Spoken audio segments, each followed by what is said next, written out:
Oui, non, c'est vrai qu'à ce moment-là, j'ai regardé beaucoup de comédies, surtout pour voir, essayer de choper le rythme, parce que c'est vrai que j'en avais jamais fait de rôle comme ça. Et j'avais envie de me nourrir le plus possible de cette. Enfin, c'est pas que c'est une manière de jouer, mais j'ai l'impression que le lâcher prise est situé à un autre endroit que dans le drame.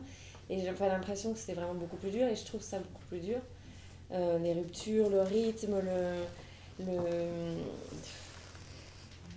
Après, je me souviens pas d'une. J'ai pas eu un modèle en particulier de quelqu'un que j'ai voulu, parce que j'avais peur, je savais pas non plus sur le tournage ce que Laurent voulait, donc je voulais pas arriver avec quelque chose déjà complètement fermé et me caler sur les autres, ce qu'en face il y avait du lourd. Et j'ai appris énormément sur le tournage en les regardant, en voyant leur liberté, leur travail, leur précision, leur souci du détail, gérer les accidents,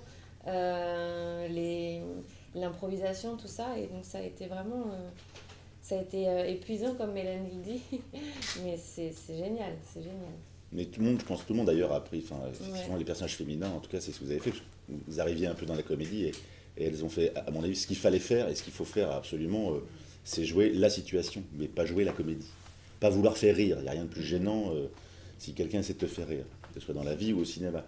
Là, on a toujours joué la situation. Quand elle a passé le casting, elle a joué, c'était la scène du duel, elle était en larmes, elle était non, capitaine, elle était en pleurs, enfin, ça renforce complètement les enjeux du film, donc on croit à tout. C'est-à-dire parce qu'elle est comme ça, on voit qu'il y a du danger. Elle crée le danger. Si elle veut nous faire rire, bah, c'est une scène pour rien, hein, c'est terrible, mais et elle en devient évidemment beaucoup plus drôle, puisque les situations sont fortes. On commence à improviser, on commence à vouloir faire rire quand on sent qu'on n'a pas grand-chose. Et là, ça devient gênant. L'improvisation perpétuelle tous les jours. Là, tu te dis,